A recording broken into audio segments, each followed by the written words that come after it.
Fourth chapter determinants. अब सबसे पहली चीज़ डिटर्मिनेंट क्या है।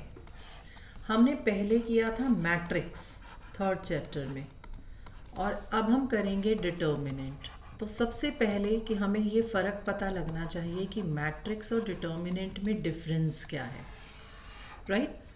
मैट्रिक्स आपके पास क्या था, जिसे हम जो किसी भी ऑर्डर का हो सकता है, m cross n order should be there, और मैट्रिक्स को हम डिनोट करते हैं किससे, इस ब्रैकेट से, this. Determinant is always a square matrix m cross m या n क्रॉस n, जहाँ m और n दोनों सेम होते हैं, राइट। और ये हमेशा स्क्वायर मैट्रिक्स होगा। That means that is the determinant. दूसरा हमने कहा कि मैट्रिक्स को जब आंसर आता है तो हम उसे सॉल्व नहीं कर सकते, आंसर मैट्रिक्स भी की फॉर्म में आता है। मैट्रिक्स कांट बी सॉल्व्ड, और डिटर्मिनेंट को हम कहते हैं इट कैन बी सॉल्व्ड। ये हमेशा सॉल्व होता है डिटर्मिनेंट। मीन्स आंसर ऐसे नहीं आएगा डिटर्मिनेंट की फॉर्म में, आंसर हमेशा इसे सॉल्व करके तब आएगा, क्रॉस मल्टीप्लिकेशन से। अभी हम आगे करेंगे। उसके बाद हमारे पास आता है कि मैट्रिक्स को जैसे हम नाम देते हैं वैसे डिटर्मिनेंट को दे सकते हैं। It can be of any order, जो हमने अभी ऊपर कहा, लेकिन ये हमेशा आपके पास एक स्क्वायर मैट्रिक्स होगा। It is always a square matrix. चौथा हमने कहा था कि मैट्रिक्स को जब हम किसी कांस्टेंट से मल्टीप्लाई करते हैं तो that constant is multiplied with each and every element of the matrix. कि ध्यान से समझना ये चीज़ें, क्योंकि जैसे हम किसी कांस्टेंट से किसी मैट्रिक्स को मल्टीप्लाई कर रहे हैं तो हम उसे हर एलिमेंट से मल्टीप्लाई करते हैं उस कांस्टेंट को। लेकिन अगर हमें डिटर्मिनेंट को किसी से मल्टीप्लाई करना है किसी कांस्टेंट से, तो we have to specify that we have to multiply that to with which particular row और with which particular column। एक टाइम में हम किसी एक रो या एक कॉलम से मल्टीप्लाई करेंगे कांस्टेंट को, हर एक एलिमेंट से नहीं करेंगे। मैट्रिक्स में हम किसी भी कांस्टेंट को जब मल्टीप्लाई करते हैं किसी मैट्रिक्स से, तो हम उस कांस्टेंट को हर एलिमेंट से मल्टीप्लाई करते हैं। लेकिन डिटर्मिनेंट में जब हमें किसी कांस्टेंट से मल्टीप्लाई करना है तो हमें लिखना पड़ेगा कि multiply 2 by first row R1 या R2 या C1 या C2, राइट। उसके बाद हमारे पास आता है similarly if we want to take common from any element, कि कोई भी एलिमेंट अगर हम कॉमन लेना चाहते हैं मैट्रिक्स से, तो वो हम हर एलिमेंट से कॉमन लेंगे। जैसे मैंने यहाँ लिखा 5 2 4 3, तो अगर मुझे इसमें से 2 कॉमन लेना है तो मैं वो 2 कॉमन हर एलिमेंट से लूँगी, दैट इज़ देयर। लेकिन अगर मुझे डिटर्मिनेंट से कुछ कॉमन लेना है तो मुझे लिखना पड़ेगा कि मैं कौन सी रो या कौन से कॉलम से कॉमन ले रही हूँ। और अगर मुझे दोनों रोज से कॉमन लेना है तो 2 इज टेकिंग 2 टाइम्स कॉमन। अगर मैंने 2 कॉमन लेना है तो पहले अगर मैं फर्स्ट रो से ले रही हूँ तो मैं सिर्फ फर्स्ट रो से लूँगी, ऐसा नहीं है हर एलिमेंट से लो। अब मुझे फिर से अगर 2 कॉमन लेना है, वैसे तो नहीं आ रहा बट स्टिल अगर मुझे फिर भी 2 कॉमन लेना है किसी भी रो या किसी भी कॉलम से, तो मुझे फिर लिखना पड़ेगा कि टेकिंग 2 कॉमन फ्रॉम विच रो और विच कॉलम। एक टाइम में अगर आपको कॉमन लेना है तो एक टाइम पर किसी भी एक रो या एक कॉलम से कॉमन लोगे। That is the main difference between matrix and determinant. कि मैट्रिक्स में अगर हमें कॉमन लेना है तो हम किसी भी रो या किसी भी कॉलम के रिस्पेक्ट में ले सकते हैं, लेकिन अगर डिटर्मिनेंट में हमें कॉमन लेना है तो हम एक टाइम पर किसी एक रो या एक कांस्टेंट की रो या कॉलम से कॉमन लेंगे। अगर 2 रोज हैं तो 2 बार कॉमन आएगा, 3 रोज हैं तो 3 बार वो कांस्टेंट कॉमन आएगा। ऐसा नहीं है कि जैसा हम मैट्रिक्स में करते थे। So these are the differences, general differences between matrices and determinant, right. इसके बाद हम बात करते हैं अब डिटर्मिनेंट की, कि अगर हमारे पास कोई भी डिटर्मिनेंट है। अब मैंने सबसे पहले चीज़ क्या कही कि डिटर्मिनेंट जो आपके पास होगा that is always a square matrix. तो या तो वो 2x2 का होगा या वो 3x3 का होगा, क्योंकि स्क्वायर मैट्रिक्स है। तो अब डिटर्मिनेंट में हम कैसे सॉल्व करते हैं, हमने कहा था कि डिटर्मिनेंट कैन बी सॉल्व्ड। तो how we can solve that determinant, जिसे हम बोलते हैं एक्सपैंड करना या इवैल्यूएट करना। These all are having the same meaning. तो इसका मतलब क्या होता है, जब हमें डिटर्मिनेंट को सॉल्व करना है, इसका मतलब we have to cross multiply it like this, 1 into 3, 3, बीच में माइनस का साइन आता है, minus of 4 into 2 that is 8। तो आंसर इज -5। तो मैट्रिक्स हम सिर्फ ऐसे मैट्रिक्स की फॉर्म में लिखते थे, लेकिन डिटर्मिनेंट को हम सॉल्व करके लिखेंगे कि इसका आंसर आपके पास -5 है। आपने इसे सॉल्व किया, इवैल्यूएट किया या एक्सपांड किया, they are having the same meaning कि आपको इसे सॉल्व करना है, राइट।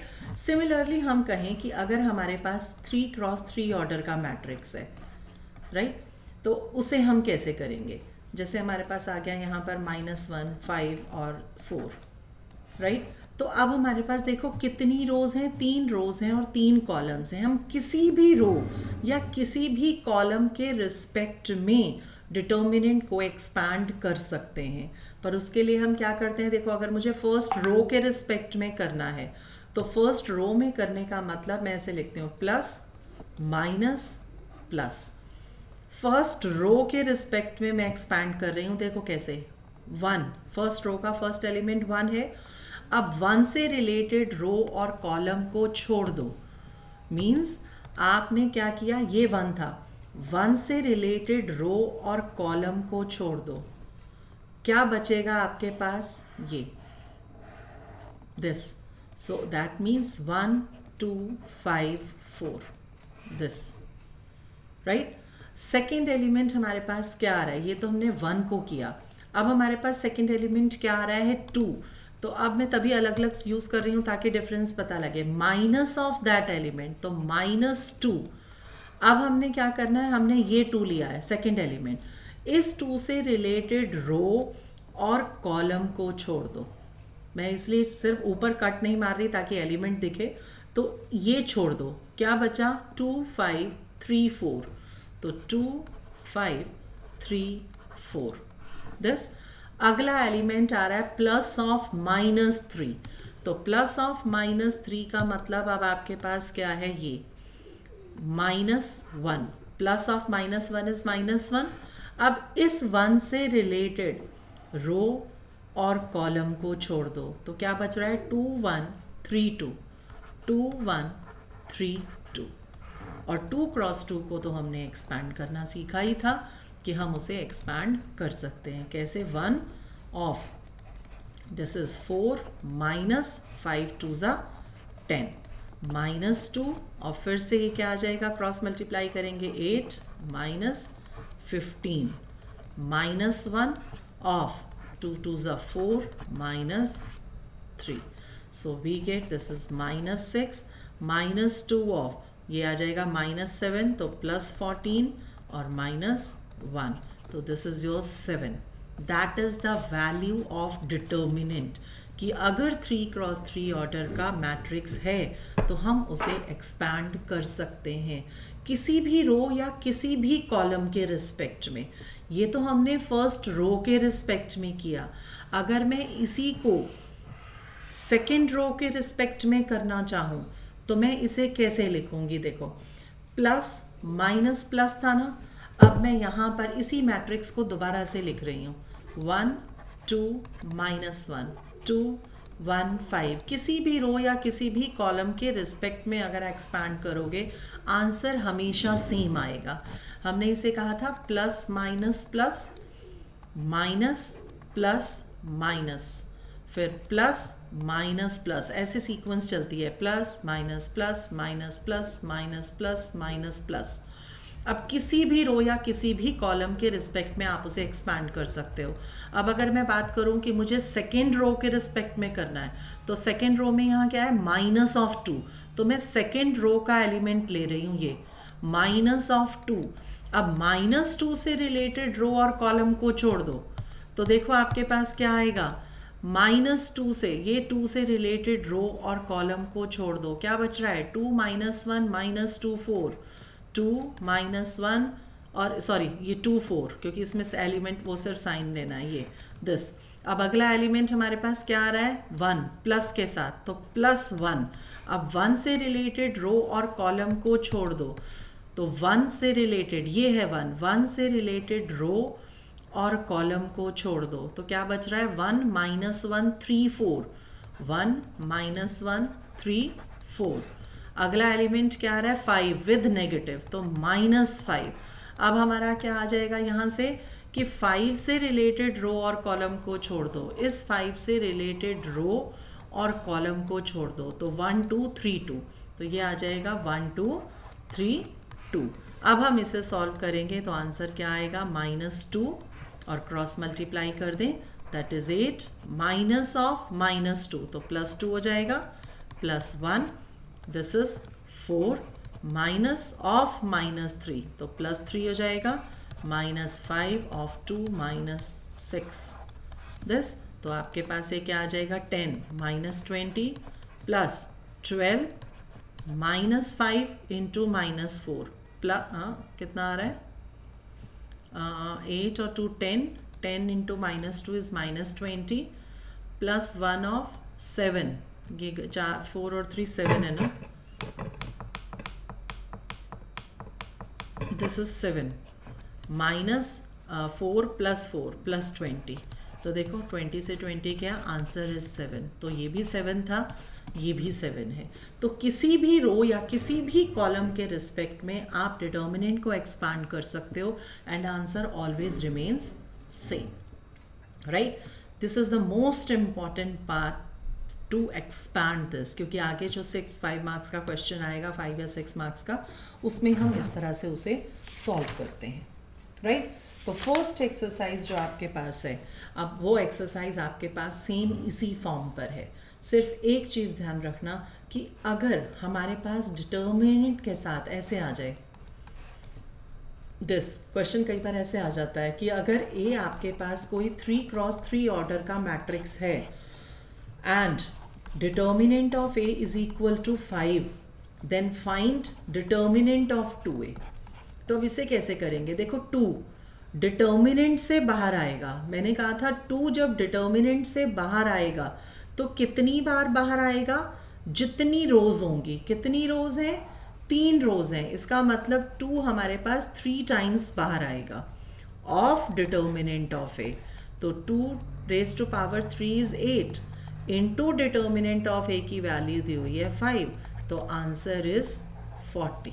1 मार्क का क्वेश्चन आपके पास आ जाता है बहुत बार कि अगर ए आपके पास n×n ऑर्डर का मैट्रिक्स है and determinant of A is equal to 3 या कुछ भी गिवन है, देन फाइंड डिटर्मिनेंट ऑफ के ए, तो इसका मतलब k कितनी बार बाहर आएगा, n टाइम्स, तो इसका मतलब k⁴n इंटू डिटर्मिनेंट ऑफ ए, तो k⁴n into determinant A is 3, तो आंसर इज 3 इंटू k⁴n, क्योंकि स्क्वायर मैट्रिक्स है तो रोज और कॉलम सेम होंगी, तो डिटर्मिनेंट से जब भी कुछ कॉमन आएगा then you can take common from any row और any column from the matrix, right. तो इस तरह से हम उन्हें सॉल्व कर सकते हैं, क्लियर।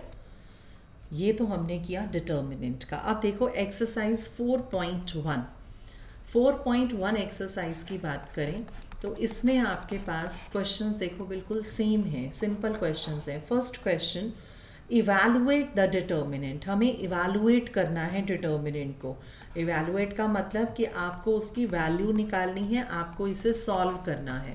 तो 2×2 ऑर्डर का है तो हम क्रॉस मल्टीप्लाई करेंगे, 2 इंटू -1 इज -2, माइनस, एक चीज़ ध्यान रखना, स्टूडेंट्स कंफ्यूज होते हैं बहुत ज़्यादा मल्टीप्लिकेशन ऑफ 2 मैट्रिक्स में और डिटर्मिनेंट को एक्सपांड करने में, क्योंकि जब हम 2 मैट्रिक्स को मल्टीप्लाई करते हैं तो हमारे पास जब हम ये करते हैं 1 2 3 4 2 1 0 3 कुछ भी है, तो जब हम फर्स्ट रो फर्स्ट कॉलम को मल्टीप्लाई करते हैं तो 1 इंटू 2 इज़ 2, बीच में प्लस का साइन आता है सेकेंड को सेकेंड से मल्टीप्लाई करने में, लेकिन यहाँ जब हम क्रॉस मल्टीप्लाई करते हैं तो बीच में माइनस का साइन आता है, 2 इंटू -1 माइनस ऑफ, फिर 4 इंटू -5 इज -20, तो answer is -2 + 20 that is 18।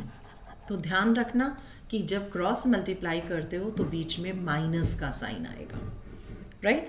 Similarly question number 2 जो आपके पास है वो देखो आपके पास क्या है, जिसमें उसने क्या कहा, cos theta sin theta minus sin theta और cos थीटा। तो हमें सिंपल एक्सपैंड करना है, तो क्रॉस मल्टीप्लाई करेंगे तो cos स्क्वायर थीटा माइनस और फिर sine into minus sine is minus sine square, तो प्लस हो जाएगा और sine square plus cos square is 1।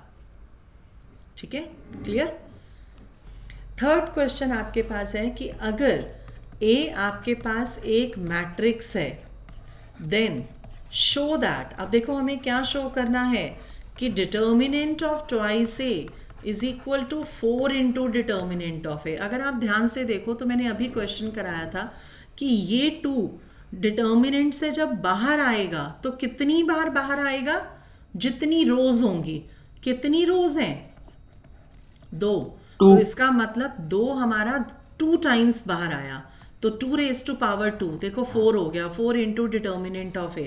यहाँ हमने यही तो लिखा था, देखो 2 कितनी बार बाहर आएगा, जितनी रोज होंगी, तो 3 रोज थी तो 3 टाइम्स बाहर आया था ऑफ डिटर्मिनेंट ऑफ A। अब वही वो कह रहा है कि डिटर्मिनेंट अगर ये है तो शो करके दिखाना है कि इज इट ट्रू। तो सबसे पहले हम लेफ्ट हैंड साइड लेंगे, लेफ्ट हैंड साइड में है डिटर्मिनेंट ऑफ 2A, तो सबसे पहले तो मुझे 2A लिखना पड़ेगा, और 2A का मतलब क्या है कि 2 को मैं A से मल्टीप्लाई कर रही हूँ, मीन्स किसी मैट्रिक्स से मल्टीप्लाई कर रही हूँ, और जब 2 को किसी मैट्रिक्स से मल्टीप्लाई करते हैं तो that 2 is multiplied with each and every element of the matrix. तो यहाँ से अब मुझे क्या निकालना है, डिटर्मिनेंट ऑफ 2A, तो अब मैं इसको डिटर्मिनेंट बना दूंगी, मैट्रिक्स को बन गया determinant. Now you have to expand it, 2 4 = 8 minus 8 4 = 32, तो आपके पास -24 आंसर आ गया लेफ्ट हैंड साइड में। अब अगर मैं बात करूं राइट हैंड साइड की, तो राइट हैंड साइड आपके पास क्या है, 4 इंटू डिटर्मिनेंट A, तो मुझे सबसे पहले तो डिटर्मिनेंट A निकालना पड़ेगा, तो मुझे इसे डिटर्मिनेंट की फॉर्म में लिखना पड़ा, तो क्रॉस मल्टीप्लाई करेंगे तो क्या आएगा, 2 - 8 कितना आ गया, -6, और 4 इंटू डिटर्मिनेंट ऑफ A का मतलब 4 इंटू -6, तो दैट इज -24। तो left hand side is equal to right hand side, यही हमें शो करना था कि determinant of 2A is equal to 4 times of determinant of A। ठीक है, तो ये था आपके पास क्वेश्चन। अब फोर्थ क्वेश्चन देखो, आप खुद ट्राई करोगे, बिल्कुल सेम है, जिसमें A गिवन है and he show that determinant of 3A। Fourth question में वो क्या कह रहा है, determinant of 3A is equal to 27 into determinant of A। क्यों, क्योंकि A आपके पास 3x3 ऑर्डर का है, तो देखो 3 कितनी बार बाहर आएगा, 3 टाइम्स, तो 3 cube is 27 into determinant of A। तो वैल्यू डालोगे and we get the answer. Fifth question में आपके पास 4 पार्ट्स हैं जिसमें आपको एक्सपैंड करना है या इवैल्यूएट करना है, मीन्स आपको सिर्फ डिटर्मिनेंट को सॉल्व करना है, और वो आपको ये कभी नहीं कहेगा कि किस रो या किस कॉलम के रिस्पेक्ट में करो। तो जनरली तो हम फर्स्ट रो या फर्स्ट कॉलम के रिस्पेक्ट में करते हैं, राइट। तो अब आपकी मर्जी है, आप किसी भी रिस्पेक्ट में कर सकते हो, किसी भी रो या कॉलम के रिस्पेक्ट में। अब जैसे मैं फिफ्थ का थर्ड पार्ट करके दिखाती हूँ। अब थर्ड पार्ट देखो, फिफ्थ का क्या है, डिटर्मिनेंट को इवैल्यूएट करना है, तो 0 - 1 - 2 1 0 3 एंड 2 - 3 0, ये है आपके पास। आपको इसे एक्सपैंड करना है, किसी भी रो या किसी भी कॉलम के रिस्पेक्ट में कर सकते हो। तो अगर हम फर्स्ट के रिस्पेक्ट में करते हैं, फर्स्ट रो के रिस्पेक्ट में, तो प्लस माइनस प्लस, तो देखो 0, अब 0 को तो लिखने की ज़रूरत ही नहीं है, क्योंकि 0 लिखोगे तो 0 इंटू एनीथिंग इज 0, तो नो नीड टू राइट। यहाँ से शुरू करें -1। अब -1 से रिलेटेड रो और कॉलम को छोड़ दो दिस, तो हम इसे डायरेक्ट भी कर सकते हैं। ये 4 एलिमेंट्स बचेंगे। -1 into 0 is 0, minus of -3 into -2 is 6, तो ये आ गया। +2, अब +2 का मतलब क्या है अब हमारे पास कि हम 2 से रिलेटेड रो और कॉलम को ये लेकर चल रहे हैं, तो ये 2 से रिलेटेड रो और कॉलम को छोड़ दो। क्या बच रहा है? ये 4 एलिमेंट्स क्रॉस मल्टीप्लाई करें तो क्या आएगा? -3 minus of 0 into -2 that is 0, तो ये आपके पास आ गया 6 और ये आ गया -6, तो आंसर क्या आया? 0। तो value of this determinant is 0। तो इस तरह से हम किसी भी डिटर्मिनेंट को एक्सपैंड या इवैल्यूएट कर सकते हैं। ठीक है। 6th क्वेश्चन भी सेम है, ए गिवन है, डिटर्मिनेंट ए निकालना है। Question number 7th, find values of x if क्या गिवन है? 2, 5, 4, 1 इज इक्वल टू 2x, 6, 4 और x। अब एक चीज, मैट्रिक्स जब हमारे पास इक्वल था तो हम क्या कहते थे कि मैट्रिक्स इक्वल है, इसका मतलब कि हम एलिमेंट्स को क्या करते हैं? इक्वेट। a11 को a11 से मल्टीप्लाई, a21 को a21 से मल्टीप्लाई, a1 मतलब multiply means in the form of equate, कि हम इसको इससे इक्वेट करते थे, 4 4 के इक्वेट, 5 5 के, 1 x के, राइट। लेकिन ये क्या है? डिटर्मिनेंट है। हमेशा ध्यान से देखना, बच्चे कंफ्यूज हो जाते हैं कि डिटर्मिनेंट है या मैट्रिक्स है। अगर मैट्रिक्स इक्वल है तो हम एलिमेंट्स को इक्वेट करेंगे, लेकिन अगर डिटर्मिनेंट इक्वल हैं तो हम दोनों को सॉल्व करके, इवैल्यूएट करके और फिर इक्वेट करेंगे। यहाँ से बच्चे क्या देखते हैं? ऐसे 2 = 2x करेंगे तो x 1 है, और देखो यहाँ भी x 1 आ रहा है, तो इसका मतलब x की वैल्यू 1 है। That is by chance. But otherwise अगर आप ये देखो तो ये क्या है? 5 और ये क्या है? 6, और दूसरा ये डिटर्मिनेंट है, दिस इज नॉट मैट्रिक्स। तो उस केस में हम क्या करेंगे? हम उसे इवैल्यूएट करेंगे, पहले लेफ्ट हैंड साइड को और फिर राइट हैंड साइड को। तो इसको करेंगे तो क्या आएगा? 2 - 20, और इसको करेंगे तो क्या आएगा? 2x into x is 2x² minus 6 into 4 24, तो क्या आ जाएगा? -18 इक्वल टू 2x² माइनस 24, तो 2x² इज 24 माइनस 18, तो कितना आ रहा है आपके पास? 6, तो x² आपके पास आ रहा है 3, तो x आपके पास आ रहा है ±√3, तो that is your the value of x जो हमें फाइंड आउट करनी थी, नॉट 1। मैट्रिक्स को आप इक्वेट करते हो, डिटर्मिनेंट को आप पहले एक्सपैंड करोगे, इवैल्यूएट करोगे और फिर इक्वेट करोगे। तो इसी का सेकेंड पार्ट सेम है, you can do it yourself. 8th question is also same, that equal is there and you have to find the value of x। तो ये थी आपके पास 4.1 एक्सरसाइज, राइट। उसके बाद 4.2 जो प्रॉपर्टीज ऑफ डिटर्मिनेंट है वो तो आपके सिलेबस में नहीं है इस बार, बाकी अगर MP बोर्ड में होंगी तो मैं एलिमेंट्री ट्रांसफॉर्मेशन के साथ करवा दूंगी ये भी, ठीक है। उसके बाद जो हमारे पास आता है अभी कॉमन वाला, वो क्या है? Area of triangle.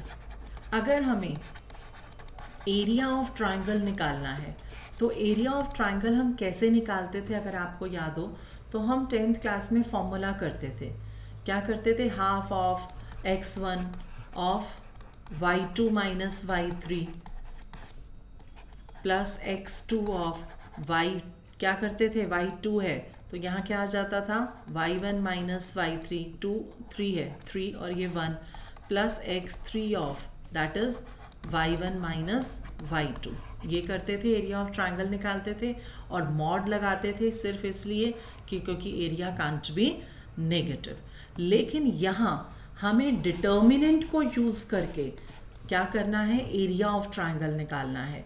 तो उसका फॉर्मूला हमारे पास क्या आ जाता है? जहाँ हमें 3 वर्टिसेस गिवन होंगे एरिया ऑफ ट्राइंगल के, तो half of first vertex x1 y1, दूसरा x2 y2, तीसरा x3 y3, कोई भी पहला दूसरा तीसरा हो सकता है, order can be changed, right.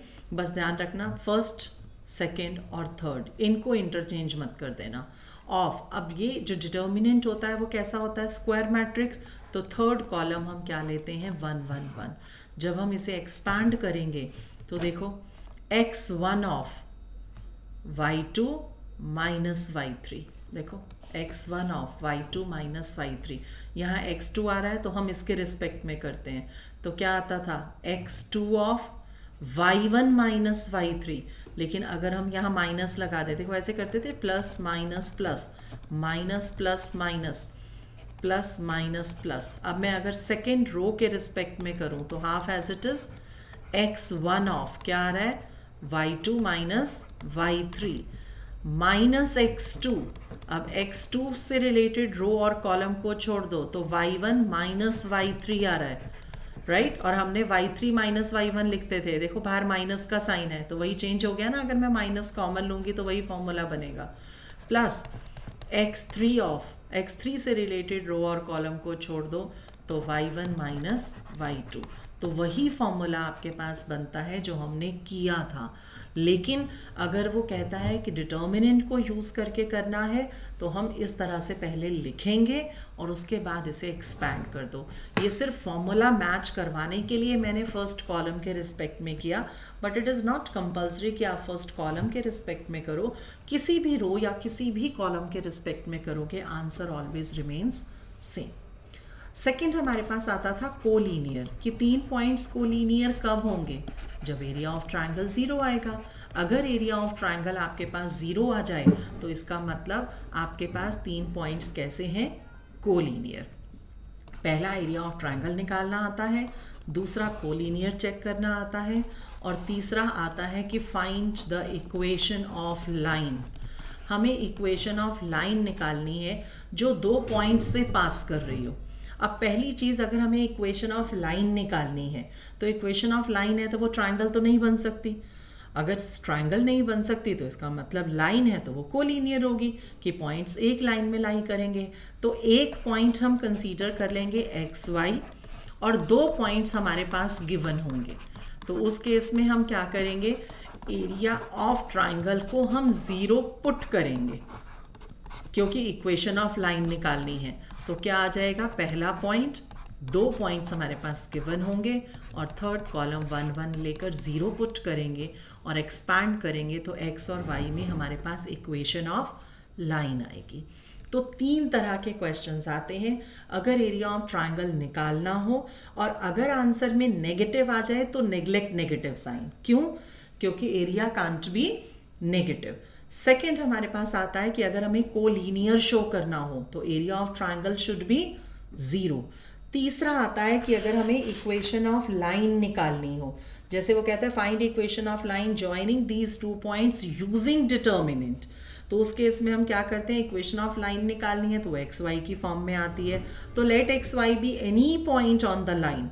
एक पॉइंट हमने लिया और 2 पॉइंट्स हमें गिवन होंगे, तो हमने तीनों पॉइंट्स लिखे, 1 1 1 थर्ड कॉलम लिखा, और लाइन की इक्वेशन है तो एरिया ऑफ ट्रायंगल तो 0 होना चाहिए, तो इक्वल टू 0 पुट करके एक्सपैंड करेंगे, we get the equation of line in x y form. तो दिस इज योर एक्सरसाइज 4.3। इसके क्वेश्चंस देखो, आप इजीली कर सकते हो, बहुत सिंपल क्वेश्चंस हैं। फर्स्ट में एरिया ऑफ ट्रायंगल निकालना है, वर्टिसेस गिवन है। सेकेंड में शो करना है कि ये कोलीनियर है तो एरिया ऑफ ट्रायंगल निकालोगे, वो अपने आप एक्सपैंड करने से 0 आएगा, तो that means they are collinear. Third में आपके पास देखो क्या है, थर्ड में करवाती हूँ एक एक्सरसाइज 4.3 का थर्ड क्वेश्चन। देखो आपके पास है find the values if K if area of triangle is 4 square units and the vertices are.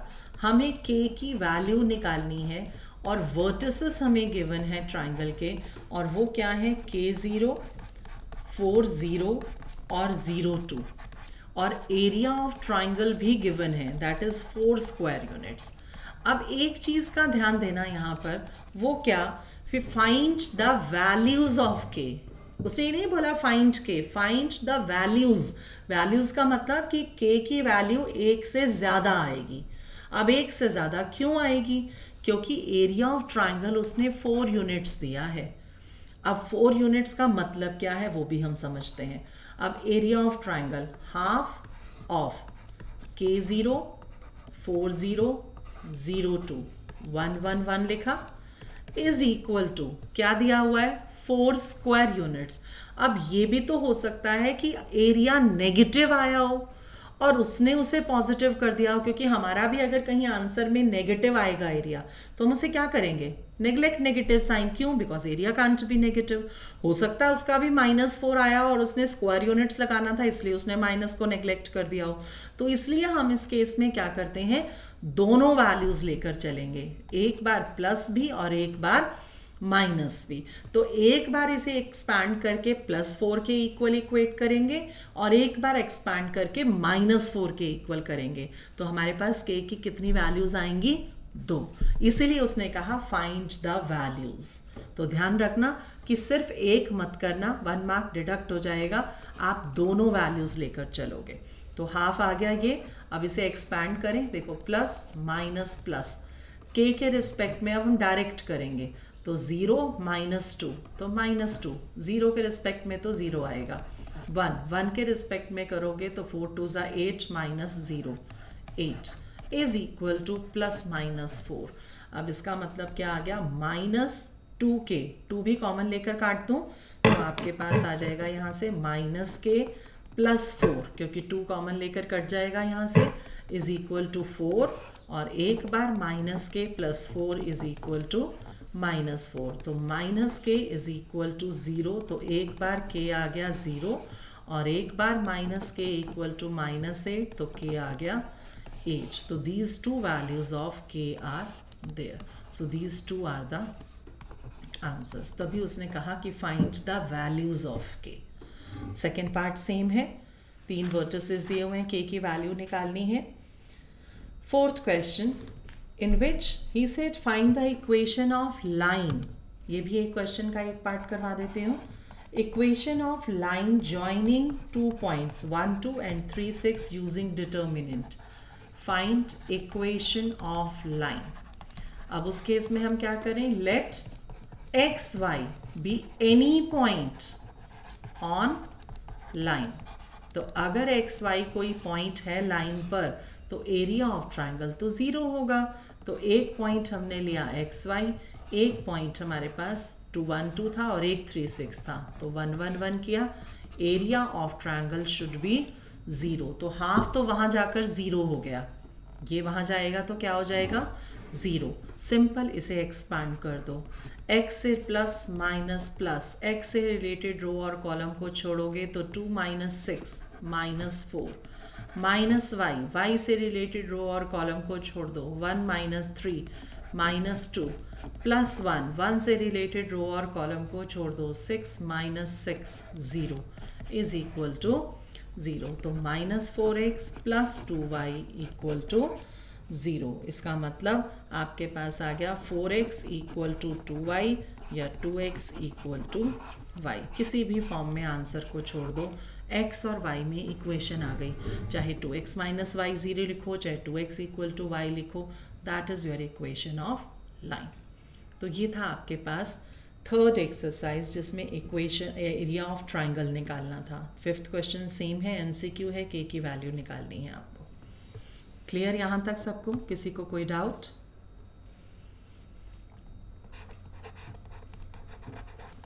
No ma'am. Okay, अगला आता है minors and cofactors. That is the most important, क्योंकि ये आगे आपका 5 मार्क्स के क्वेश्चन में आपका आएगा, ऐड होगा, और इसमें से एक क्वेश्चन ज़रूर आता है। तो जो हम लास्ट फाइनल क्वेश्चन करेंगे उस क्वेश्चन में आपकी फर्स्ट एक्सरसाइज भी यूज़ होगी जिसमें आपने डिटर्मिनेंट को एक्सपैंड किया, आपका मैट्रिक्स भी यूज़ होगा जिसमें आपने 2 मैट्रिक्स को मल्टीप्लाई किया था, और माइनर्स कोफैक्टर्स भी यूज़ होंगे। तो उसके अकॉर्डिंग अब देखो कि माइनर्स क्या होते हैं और कोफैक्टर्स क्या होते हैं, राइट? अगर मान लो, अब मैं सिर्फ एक एग्जांपल देकर उसे पूरा एंड तक लेके जाऊंगी ताकि हमारा पूरा कंप्लीट हो जाएगा, क्योंकि एक दूसरे से लिंक्ड है। एक्सरसाइजेस में डिफरेंट दिया हुआ है but they are linked to each other, so we will continue with the complete pattern.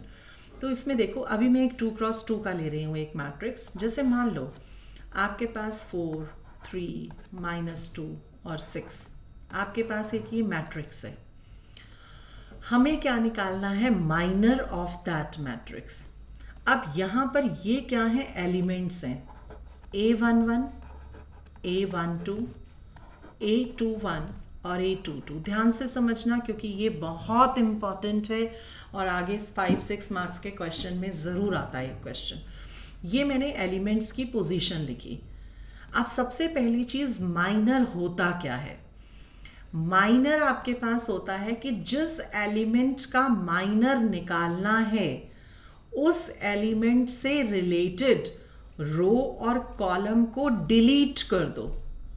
Right हम डिटर्मिनेंट को जब एक्सपैंड करते थे तो हम कहते थे उसे छोड़ दो, कि सिर्फ हम 4 लिखते थे और बाकी क्रॉस मल्टीप्लाई कर देते थे। लेकिन इसमें हम कहते हैं by deleting that ith row and jth column of that particular element is called minor। कि अगर मुझे A114 है तो माइनर को मैं डिनोट करती हूँ M11 से, और M11 का मतलब क्या है? First row first column. तो फर्स्ट रो और फर्स्ट कॉलम को डिलीट कर दो। क्या बचा आपके पास? सिर्फ 6। That 6 is called the minor of that element A11। अगर मुझे A12 का माइनर लिखना है तो A12 क्या है? -2। इसका मतलब कि मैं A12 मीन्स फर्स्ट रो और सेकंड कॉलम को डिलीट कर दूं। फर्स्ट रो और सेकंड कॉलम को डिलीट कर दूं। क्या बच रहा है? 3। That means M12 minor of 12 is 3। Second हमारे पास क्या आता है next? That is your A21। A21 क्या है? 3। इसका मतलब आपके पास क्या हो गया कि आपके पास M21 का मतलब माइनर किसका? 21 का। 21 का मतलब सेकेंड रो और फर्स्ट कॉलम को, सेकेंड रो और फर्स्ट कॉलम को अगर मैं डिलीट कर दूं तो क्या बच रहा है? -2। तो -2 is called the minor of A21। और नेक्स्ट हमारे पास क्या आ रहा है? A22। तो A22 का मतलब क्या हुआ? एलिमेंट था 6। अब इसका मतलब इससे रिलेटेड रो 6, A22 सेकेंड रो और सेकेंड कॉलम को डिलीट कर दो। क्या बच रहा है? 4। That is your minor of A22। तो ये हमारे पास होते हैं माइनर्स। अभी मैं सिर्फ 2x2 की बात कर रही हूँ, फिर हम 3x3 का भी इसी तरह से करेंगे। तो सबसे पहले हमने ये लिखा कि ये हमारे पास क्या है? एलिमेंट्स। ये हमारे पास क्या है? माइनर्स। और अब हम लिखेंगे कोफैक्टर्स। दिस तो एलिमेंट्स लिखे, माइनर्स लिखे, अब हम लिखेंगे कोफैक्टर्स। कोफैक्टर्स को आप कैपिटल A से भी डिनोट कर सकते हो या C से भी, कैपिटल C से भी डिनोट कर सकते हो, बट 90% बुक्स में कैपिटल A लिखा होता है। NCERT में भी आई थिंक कैपिटल A लिखा हुआ है। सो इसीलिए हम कैपिटल A यूज़ करें। Small a is used for elements and capital A is used for cofactors, या आप C यूज़ कर लो, इट्स योर विश। अब फिर वही A11 4 एलिमेंट्स थे, हम उन सब का क्या निकालेंगे? कोफैक्टर A21 और A22। राइट अब माइनर्स और कोफैक्टर्स में क्या डिफरेंस होता है? माइनर MIJ इज जो भी हम निकालते हैं, और कोफैक्टर दैट इज मीन्स हमारे पास ये होता है AIJ। तो AIJ cofactor is equal to -1 raised to power I plus J of minor. Right तो हमारे पास यहाँ पर माइनर और कोफैक्टर में रिलेशन होता है ये कि AIJ कोफैक्टर जो आपके पास होता है that is equal to -1 raised to power I plus J, row plus column का सम ऑफ माइनर। तो अब कोफैक्टर हम तब निकालते हैं जब माइनर निकल जाए। अब इसका मतलब क्या होगा, -1 raise to power 1 + 1 2, -1 raise to power 1 + 2 3, -1 raise to power 2 + 1 3 और -1 रेज टू पावर 2 + 2 4। ये तो आ गया पहला। ऑफ माइनर, माइनर क्या निकला था 6, इसका क्या था 3, इसका क्या था -2, इसका क्या था 4। इसे सॉल्व करेंगे, वी गेट द कोफैक्टर्स 6, -3, 2 और 4। तो ये आ गई कोफैक्टर्स, राइट। अब हमारे पास इससे नेक्स्ट क्या आता है, एडजॉइंटे।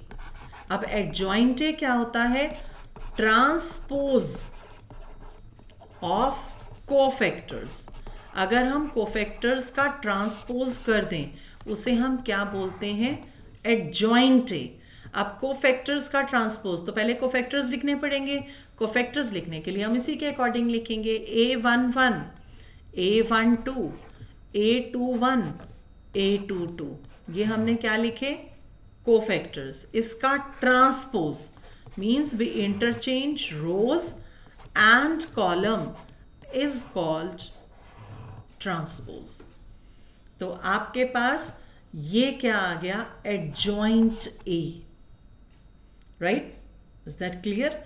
अब सिंपल सा एक लॉजिक बताते हो कि अगर 2 मार्क्स में या 1 मार्क में कभी 2 × 2 ऑर्डर का मैट्रिक्स आ जाए और हमें उसका एडजॉइंट निकालना हो तो हम कोफैक्टर्स नहीं निकालेंगे।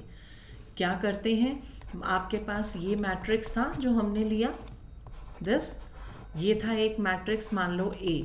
अगर मुझे इसका एडजॉइंट निकालना है तो शॉर्ट ट्रिक कहती है कि इन दोनों को आपस में इंटरचेंज कर दो। सिर्फ 2 × 2 में होता है ये, दिस, और इन दोनों का साइन चेंज कर दो। माइनस है तो प्लस, प्लस है तो माइनस। देखो सेम आ गया, दिस 6 2 -3 4, 6 2 -3 4, दैट इज कॉल्ड एडजॉइंटे। ये लेकिन ये ट्रिक हम सिर्फ तब यूज करेंगे जब हमारे पास 2 × 2 ऑर्डर का मैट्रिक्स होगा। अगर 3 × 3 का है तो इसी वे में हम फाइंड आउट करते हैं एडजॉइंटे या कोफैक्टर्स और माइनर्स, ठीक है। तो यहाँ तक 2 × 2 ऑर्डर में अगर कहीं कोई डाउट है तो बोलो, फिर हम आगे करेंगे 3 × 3 का सेम वे में। 2 × 2 ऑर्डर में कहीं कोई डाउट किसी को है, किसी को कोई No, ma'am. डाउट, क्लियर सबको?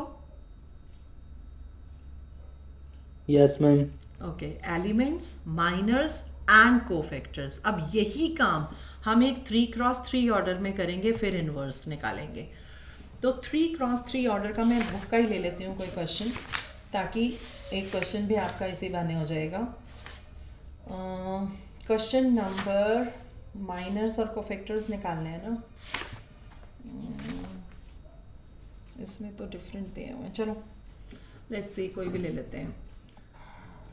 दिस इज योर, मान लो 6 2 3 1 4 -5, और यहाँ क्या ले लें, 3 2 और 1। मान लो हमने ये एक लिया मैट्रिक्स या डिटर्मिनेंट, राइट। हमें इसके क्या निकालने हैं, माइनर्स और कोफैक्टर्स। अब अगर हमें एडजॉइंटे निकालना है तो एडजॉइंटे निकालने के लिए हमें माइनर्स की भी ज़रूरत नहीं होती, हम डायरेक्टली निकाल सकते हैं। लेकिन अभी मैं एलिमेंट्स भी लिखूंगी, माइनर्स भी लिखूंगी और कोफैक्टर्स भी लिखूंगी, लेकिन आगे फिर हम डायरेक्ट करेंगे। एक बार 2 × 2 का इजीली समझ लेते हैं। A11 A12 A13 A21, मैं सारे एलिमेंट्स लिख रही हूँ पहले, A22 A23 A31 A32 और A33। तो 1 1 क्या है, 6 2 3 1 4 -5 3 2 1। ये आ गए एलिमेंट्स। अब मैं लिख रही हूँ माइनर्स, M11। अब M11 का मतलब क्या था, M11 मीन्स फर्स्ट रो और फर्स्ट कॉलम को छोड़ दो, तो क्या बच रहा है? ये दिस, इसे एक्सपैंड कर दो। 4 माइनस 5 2 1, तो क्या आ जाएगा? 4 minus minus plus 10, answer is 14, that is M11। ठीक है, अब मैं यहाँ ना साथ साथ डिलीट करती जा रही हूँ ताकि आपको फिर कोई प्रॉब्लम ना आए। ये मैंने A11 निकाला है। ठीक है, अगला अब हमारा क्या आएगा? A12। तो A12 में अब आपके पास क्या आता है?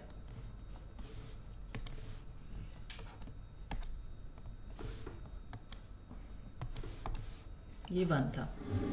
M12, 12 का मतलब फर्स्ट रो और सेकेंड कॉलम को डिलीट कर दो, तो क्या बच रहा है? 1 माइनस 5 3 1, क्रॉस मल्टीप्लाई करेंगे तो 1 माइनस ऑफ माइनस 15 प्लस 15, तो आंसर इज 16।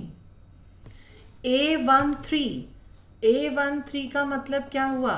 फर्स्ट रो और थर्ड कॉलम, इसका मतलब आपके पास M13 फर्स्ट रो और थर्ड कॉलम को डिलीट कर दो इसे, तो क्या बच रहा है? 1 4 3 2, तो आपके पास क्या आ जाएगा? 2 minus 12, that is minus 10। Right, इसी तरह से हम निकालेंगे क्या? A21, A22 और A23, तो आपके पास M21 क्या आ जाएगा?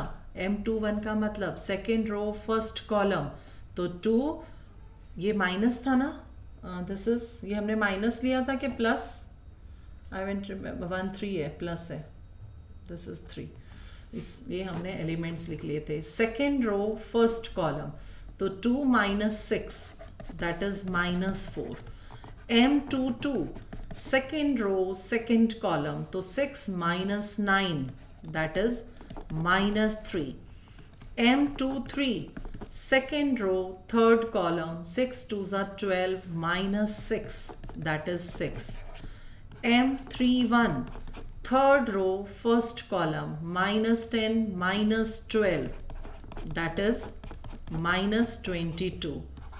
M32 third row second column, minus 30 minus 3, that is minus 33. और M33 third row third column, 24 minus 2, that is 22।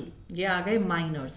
Cofactors की बात करें तो capital A11, A12, A13, A21, A22, A23, similarly A31, A32 और A33, ये है आपके पास। अब इसमें हम सबसे पहले साइन लगा देंगे। देखो, -1 लिखने की भी जरूरत है। 1 + 1 2, अगर इवन है तो प्लस, ऑड है तो minus, plus minus plus minus plus minus plus. -1 का काम हो गया। अब आगे सीधा माइनर्स लिख दो। क्या है? 14 16 -10 माइनस ऑफ -4, तो क्या हो जाएगा ये? +4 -3 6 -22 -33, तो क्या हो गया? +33 और 22। ये आ गए हमारे पास कोफैक्टर्स। अब हमने क्या निकालना था? Adjoint A. तो एडजॉइंट ए क्या था? ट्रांसपोज किसका? कोफैक्टर्स का। तो पहले A11 A12 A13 A21 A22 A23 ऐसे लिखें, पोजीशन उसकी 3 3 2 2, इसका ट्रांसपोज। तो एडजॉइंट ए क्या आ जाएगा? 14 -16 -10 4 -3 -6 -22 33 and 22, that is called adjoint A, right? इसके बाद लास्ट हमारे पास आता है inverse. A inverse. A inverse होता है 1 डिटर्मिनेंट A इंटू एडजॉइंट ए। अब डिटर्मिनेंट ए, एडजॉइंट ए तो हमारे पास आ चुका। डिटर्मिनेंट ए का मतलब कि अगर आपके पास ये एक मैट्रिक्स था तो डिटर्मिनेंट ए का मतलब इसे एक्सपैंड कर दो।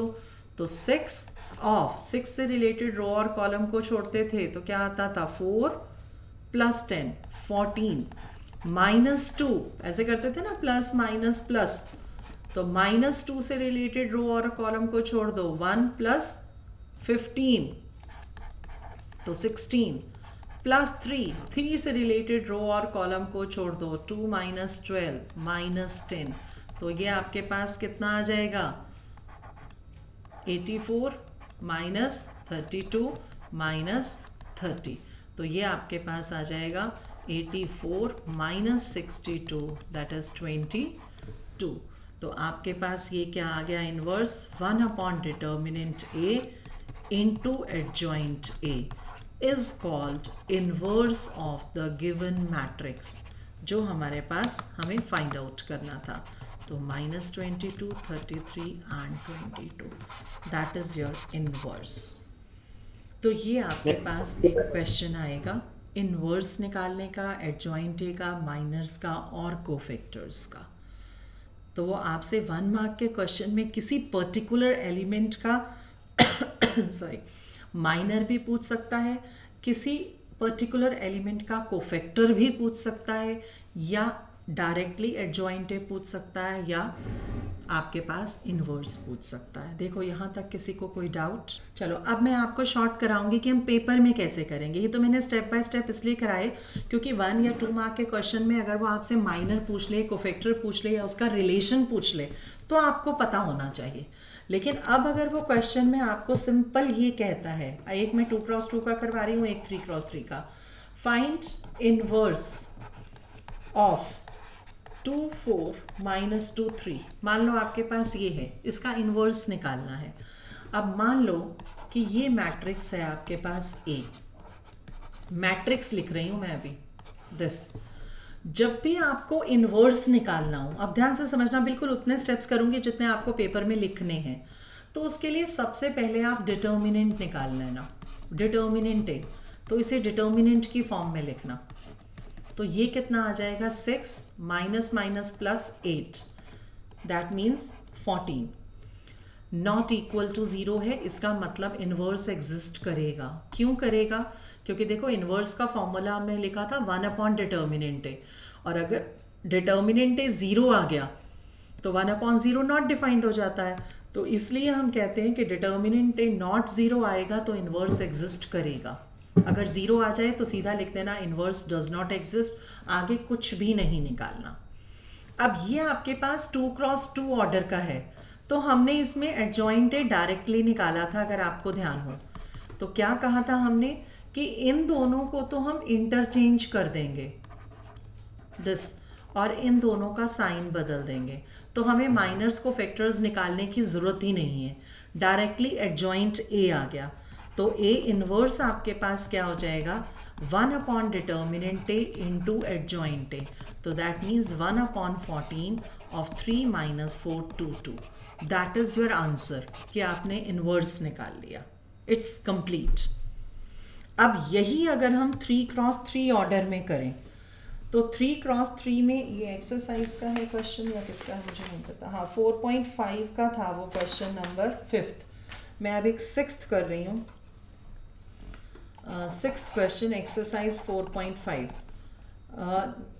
जैसे आपके पास एक ये दिया हुआ है 1 0 0 2 2 0 3 4 5 दिस, ठीक है। ये मान लो कि एक मैट्रिक्स है A। अब मुझे इसका इन्वर्स निकालना है, उसके लिए सबसे पहले तो मुझे डिटर्मिनेंट A निकालना पड़ेगा। तो डिटर्मिनेंट A का मतलब कि मुझे इसको डिटर्मिनेंट बनाना पड़ेगा दिस। सॉल्व कर दो, 1 से रिलेटेड रो और कॉलम को छोड़ दो, 10 - 0 -2, ऐसे निशान लगा लेना अगर ना लिख सको डायरेक्टली, -2 से रिलेटेड रो और कॉलम को छोड़ दो, 0 - 0 +3 से रिलेटेड रो और कॉलम को छोड़ दो तो भी 0। तो आपके पास ये यहाँ से कितना आ रहा है, 10। ये तो आ गया determinant A not equal to 0, इसका मतलब इन्वर्स एग्जिस्ट करता है। अब हम यहाँ से क्या निकालेंगे, सिर्फ माइनर्स, ना हम एलिमेंट लिखेंगे, और सॉरी ना हम एलिमेंट्स लिखेंगे ना हम माइनर्स लिखेंगे, हम डायरेक्टली कोफैक्टर्स निकालेंगे। और वो भी देखो कैसे लिखेंगे, ऐसे A11 A12 A13, बिल्कुल पेपर में ऐसे ही लिखना है, A21, A22, A23, A31, A32 और A33।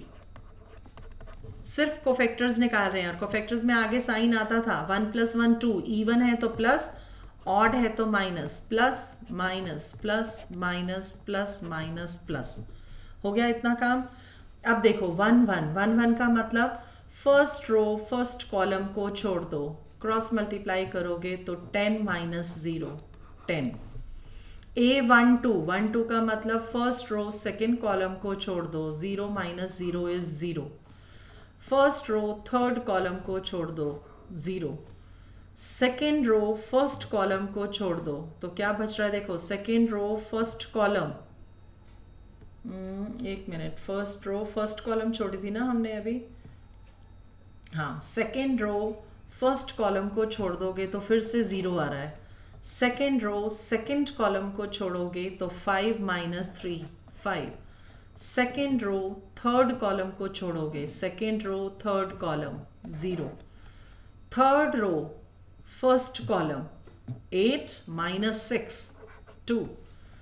Third row second column 4 - 0 4।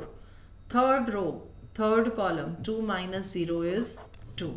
तो हमने ये लिखे कोफैक्टर्स। अब हम डायरेक्टली लिखेंगे एडजॉइंट। यहाँ भी एक स्टेप हम स्किप करेंगे, कौन सा, कि हमने इसलिए इस वे में लिखा था कि हमें ट्रांसपोज ना निकालना पड़े।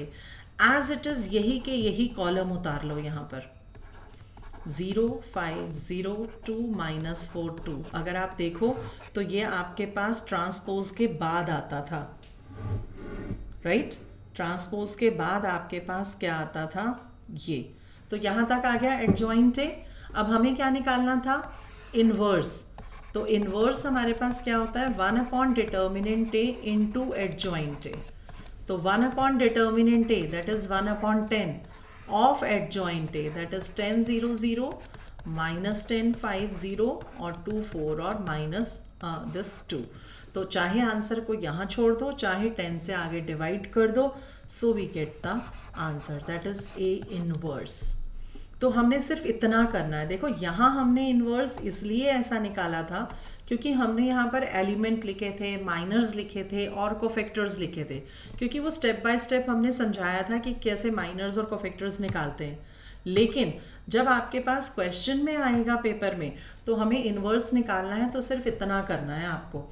डिटर्मिनेंट निकालोगे, उसके बाद हमेशा कोफैक्टर्स को ऐसे लिखना, 1 1 1 2 1 3 2 1 2 2 2 3 3 1 3 2 3 3। आंसर शीट काफ़ी बड़ी होती है, ब्रॉड होती है, तो इजीली लिखा जाता है।